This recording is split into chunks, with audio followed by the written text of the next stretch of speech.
بسم اللہ الرحمن الرحیم۔ السلام علیکم ورحمۃ اللہ وبرکاتہ۔ غزوہ خیبر ہجرت کے 7ویں برس پیش آیا۔ خیبر مدینہ منورہ کے شمال میں تقریباً 100 میل کے فاصلے پر ایک چھوٹا سا شہر تھا جس میں قلعے بنے ہوئے تھے۔ یہاں کھیتیاں بھی تھیں اور ایک بستی میں لوگ رہتے تھے۔ جن لوگوں نے چینل کو اب تک سبسکرائب نہیں کیا وہ اس کو ضرور سبسکرائب کر لیں اور بیل نوٹیفیکیشن آن کر لیں۔ مدینے میں جب یہودیوں کی سازشیں بہت بڑھ گئیں تو رسول اللہ صلی اللہ علیہ وآلہ وسلم نے بنو نذیر اور بنو قریظہ کو وہاں سے نکال دیا تھا، تو وہ یہاں خیبر میں آ کر آباد ہو گئے، جس کی وجہ سے یہ شہر بڑا ہو گیا اور اس کی اہمیت بھی بڑھ گئی۔ یہودیوں کو جن حرکتوں کی وجہ سے نکالا گیا تھا وہ انہوں نے نہیں چھوڑی، وہ یہاں آ کر بھی اپنی حرکتوں سے باز نہیں آئے۔ مسلمانوں کے خلاف مسلسل سازشیں کرنے، آس پاس کے قبائل کو مسلمانوں کے خلاف بھڑکانے اور مسلمانوں کو نقصان پہنچانے کا کوئی بھی موقع ہاتھ سے نہ جانے دیتے تھے، اور اب آس پاس کے علاقوں میں مسلمانوں کے خلاف سب سے بڑھ کر گڑھ بن گیا تھا۔ مسلمان ان کے خلاف کوئی باقاعدہ کارروائی اس لیے نہیں کر سکتے تھے کیونکہ وہ اپنے بڑے دشمن یعنی کفار مکہ سے الجھے ہوئے تھے، لیکن صلح حدیبیہ کا معاہدہ ہونے کی وجہ سے مسلمانوں کو ان کی طرف سے اطمینان حاصل ہو گیا، تو ضرورت اس بات کی تھی کہ سب سے پہلے ان سازشیں کرنے والوں کا صفایا کیا جائے۔ چنانچہ رسول اللہ صلی اللہ علیہ وآلہ وسلم نے 1400 مجاہدین پر مشتمل ایک لشکر تیار کیا۔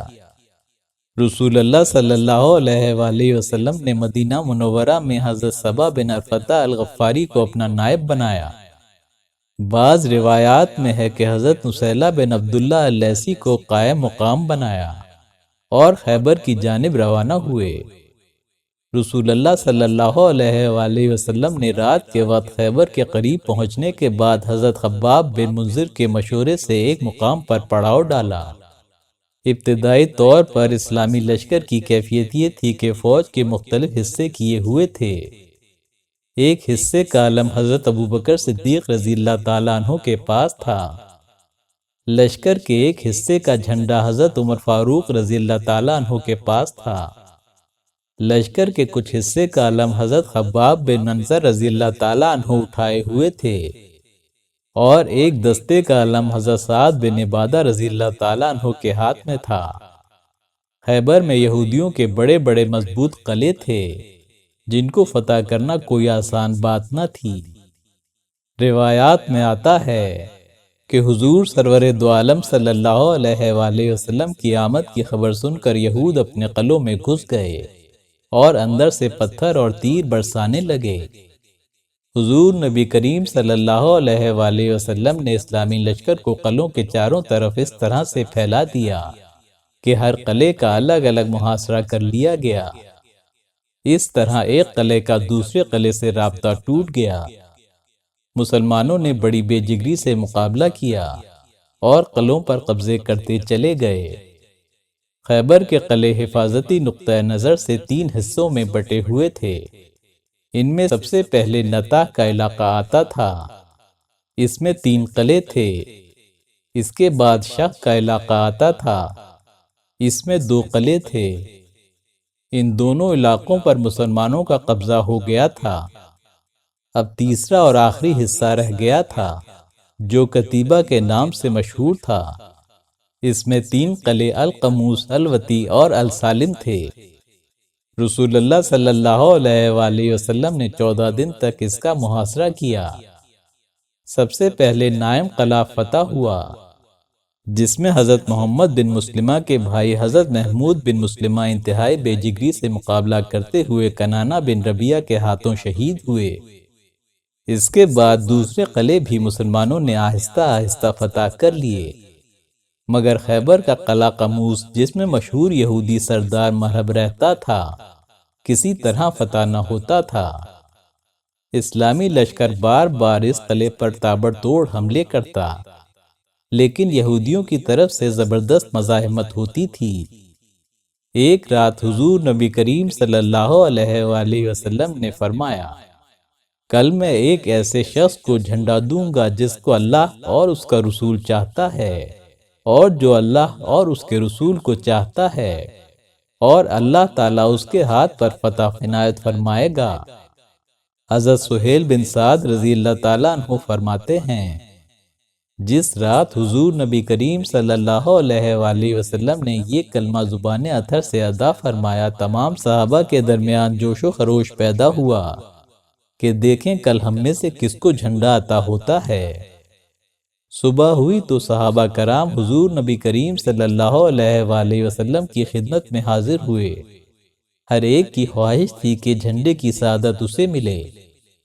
حضرت سعد بن وقاص فرماتے ہیں کہ میں حضور نبی کریم صلی اللہ علیہ وآلہ وسلم کے سامنے دوزانوں ہو کر بیٹھ گیا اور اس امید کے ساتھ اٹھا کہ جھنڈا مجھے عنایت فرمایا جائے گا۔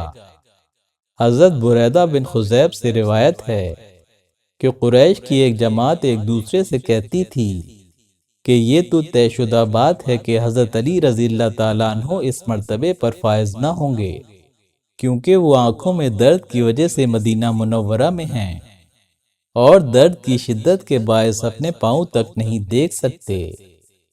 جب صبح ہوئی تو حضور سرور دو عالم صلی اللہ علیہ وآلہ وسلم خیمہ مبارک سے باہر تشریف لائے اور فرمایا، علی کہاں ہیں؟ صحابہ کرام نے عرض کیا، یا رسول اللہ صلی اللہ علیہ وآلہ وسلم ان کی آنکھیں دکھتی ہیں۔ آپ صلی اللہ علیہ وآلہ وسلم نے فرمایا، علی کو بلاؤ۔ چنانچہ حضرت علی کو بلایا گیا۔ حضور نبی کریم صلی اللہ علیہ وآلہ وسلم نے حضرت علی رضی اللہ تعالیٰ عنہ کے سر مبارک کو اپنی ران اقدس پر رکھ کر اپنا لعاب دہن مبارک ان کی آنکھوں میں لگایا۔ فوری طور پر آنکھوں کی تکلیف رفع ہو گئی اور آنکھیں پہلے سے بھی زیادہ اچھی ہو گئیں۔ پھر حضور سرور کائنات صلی اللہ علیہ وآلہ وسلم نے دعا فرمائی، اے اللہ ان سے گرمی اور سردی دونوں کو دور رکھ۔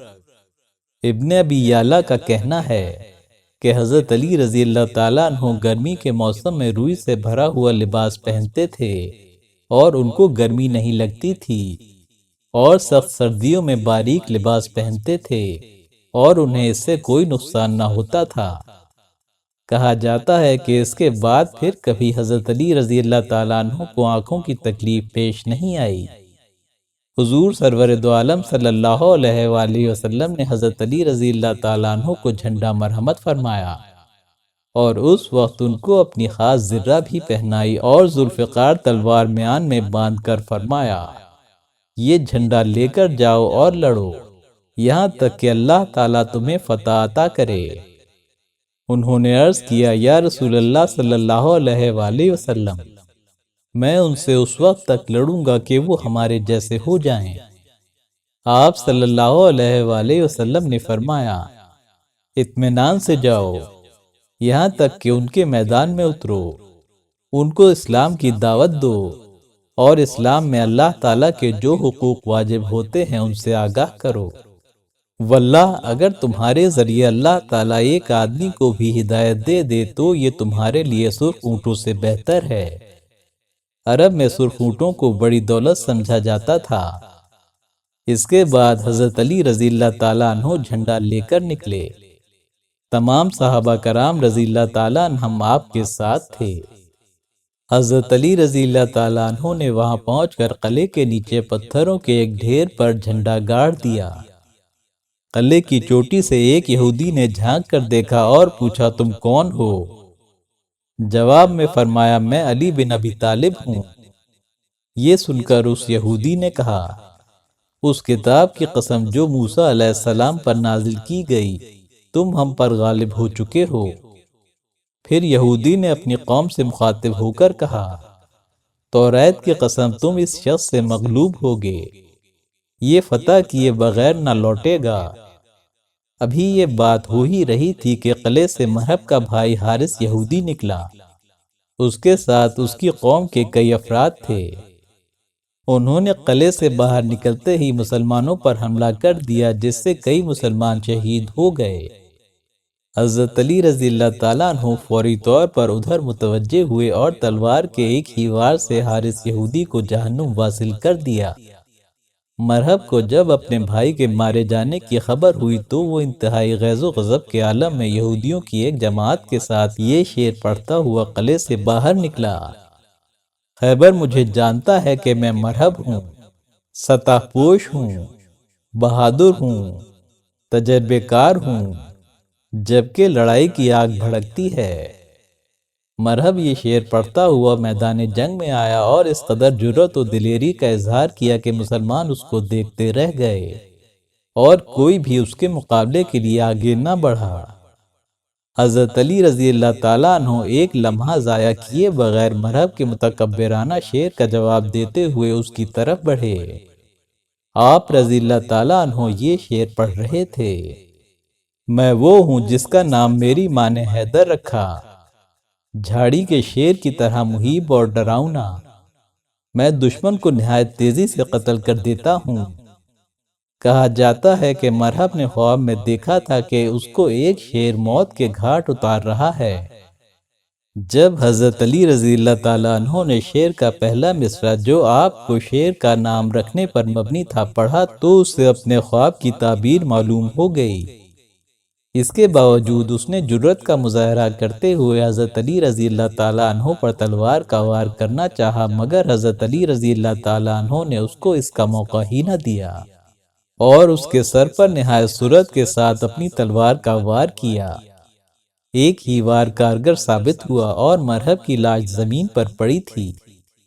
اس کے ساتھ ہی مسلمانوں نے یہودیوں پر حملہ کر دیا، بہت سے یہودی مارے گئے۔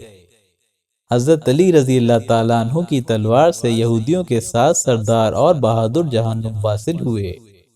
باقی یہودی شکست کھا کر قلعے کی طرف بھاگے اور چاہا کہ قلعے کا پھاٹک بند کر لیں۔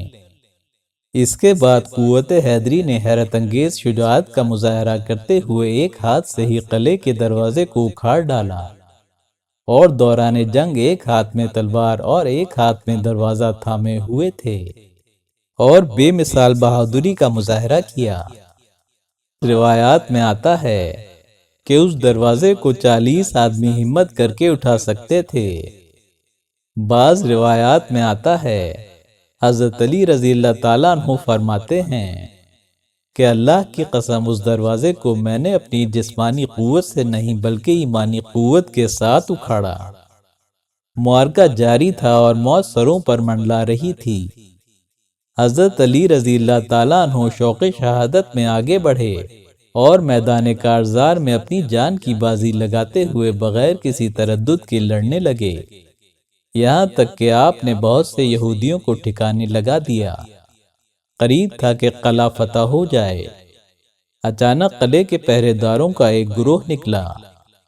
اس گروہ کے ایک آدمی نے آپ پر اس زور کا وار کیا کہ آپ کے ہاتھ سے ڈھال گر گئی۔